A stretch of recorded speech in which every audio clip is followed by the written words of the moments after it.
Hi Year 12s. So this is the second video in the Evolution of Life PowerPoint. In this video we're going to be looking at prokaryotic and eukaryotic evolution. So let's move straight on. So the first thing we need to look at to understand how prokaryotes and eukaryotes evolved is the evolution of the cell membrane. Now we know that all cell membranes are made up of phospholipid bilayers. And because they're made up of phospholipid bilayers, we know that they contain fatty acids, glycerol, and a phosphate group. We also know that they're amphipathic, which means they're hydrophilic and hydrophobic at the same time. So we have the hydrophilic heads, which are the orange balls here, and the hydrophobic tails, which are the little squiggly lines in the yellow section of the diagram where I'm pointing now. Now, the fantastic feature about these is when you put phospholipids into water, they will spontaneously assemble into a 3D spherical shape, like the one in the diagram here. So all the phospholipid heads, so the hydrophilic heads, will move towards water. So you can see water on the outside, always touching the hydrophilic heads, water on the inside, always touching the hydrophilic heads. While the hydrophobic tails will arrange themselves so that there's absolutely no water in the middle, as you can see there. We get this perfect 3D spherical shape. And the importance for that for evolution is that all of a sudden we can create an internal environment inside those phospholipid bilayers where we can set the conditions. We can set the pH, we can set the concentration gradients, etc. So that allows this internal environment for optimal conditions for cellular molecules and nucleic acids and proteins to work. Now, another big part in the evolution of prokaryotic and eukaryotic cells is the RNA world hypothesis.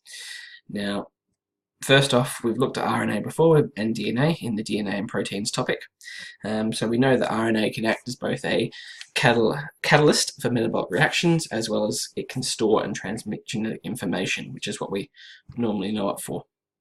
Now, the RNA world hypothesis suggests that all the first cells that were ever evolved were just a vesicle, so phospholipid bilayer membrane vesicle, filled with RNA molecules. Now, for that theory to work, we have to make three assumptions. The first assumption is that all genetic information has to have been stored and transmitted in that RNA molecule rather than in DNA, like we know it does now. We know that we must assume that the replication of RNA followed the same base pairing rules as we currently go through. So adenine with uracil, cysteine with guanine. Remember, it's RNA, so no thymine needed here, just uracil.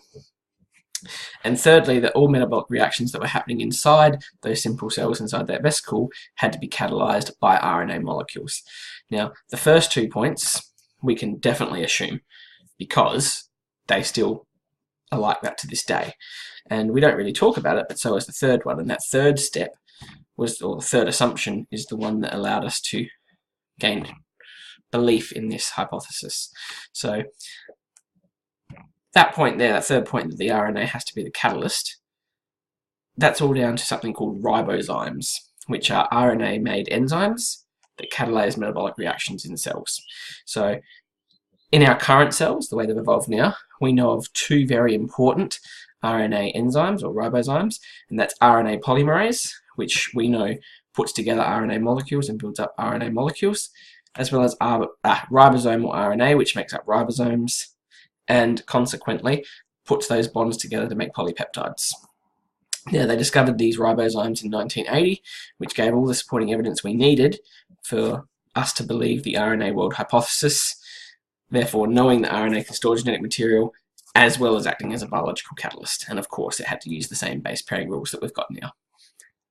So this slide here is the evidence for the ribosome world theory, or RNA world theory.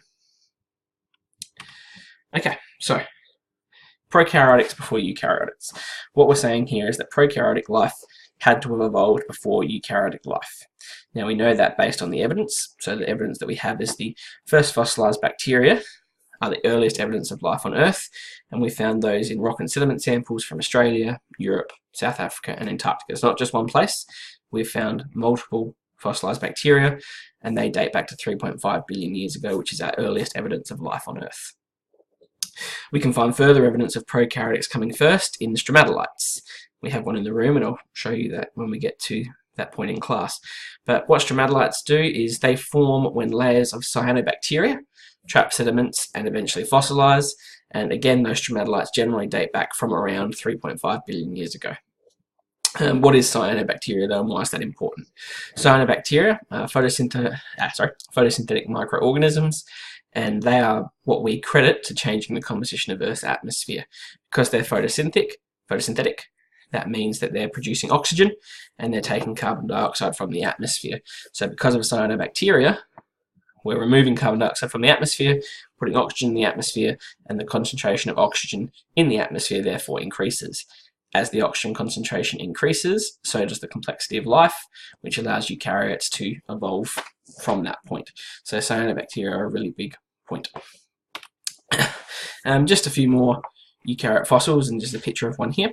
So earliest eukaryote fossil that we have is a multicellular alga named Grapania spiralis, which is reported to be 2.1 billion years old, and we can see an image of this in the rock, or the imprints of that eukaryotic cell there. Okay, moving on. Biomarkers. So our first fossil evidence, back to this slide for a second, our first fossil evidence of eukaryotic cells is 2.1 billion years ago. But we're saying that our fossil records can be extended to 2.7 billion years ago, based purely on the evidence of biomarkers found in sedimentary rocks in the Earth's crust. First off, to know what that means, we have to understand what a biomarker is. A biomarker is just a naturally occurring molecule, and it's characteristic of an individual or group of organisms. The specific biomarker that we're looking at here is called sterol, and that's a type of molecule that's found only in the membrane of eukaryotes. So, therefore, if we find evidence of sterols in rock sediment, that leads to the point that we must have had eukaryotes at that point. So in the 1990s, scientists discovered sterols in oil deposits that were 2.7 billion years old. We can therefore take that information and infer that eukaryotes must have been present on Earth 2.7 billion years ago. So while we don't have fossil evidence of the actual eukaryotic cell, we have fossil evidence of that biomarker, which leads us to know that eukaryotes must have been around at that point. Just a bit more further evidence to prove to us that prokaryotic cells had to have come before eukaryotic cells. First off, we've got DNA.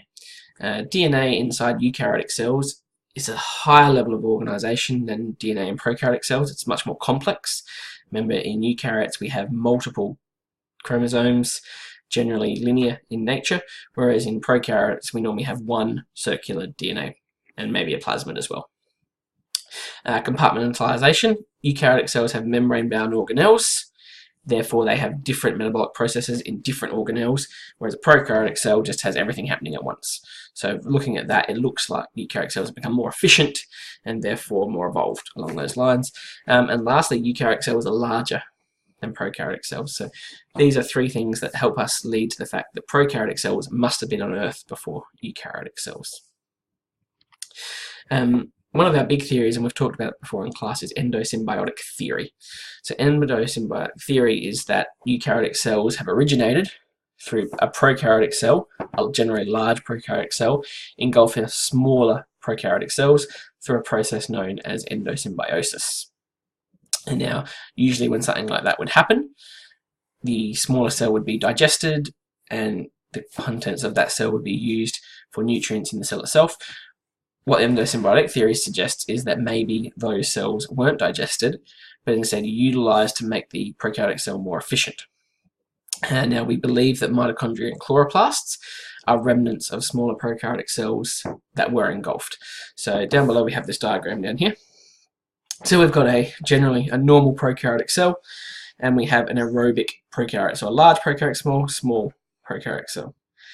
Through the process of endosymbiosis, the cell engulfs this, and over here then all of a sudden we have a mitochondria. So same thing with chloroplasts. We have a photosynthetic prokaryote, a large prokaryotic cell. It engulfs it, stays in the vesicle, giving it that double membrane, and all of a sudden we have chloroplasts inside the cell. So endosymbiotic theory is the theory that one large prokaryotic cell engulfs smaller prokaryotic cells. Those smaller prokaryotic cells, rather than being digested, became the organelles of a eukaryotic cell. Now we do have evidence that chloroplast and mitochondria are remnants of that, and that evidence comes in these points here. So independent replication, the fact of double membranes, ribosomes, DNA, membrane porins, and cardiolipin. So first off, independent replication. This is a really big point.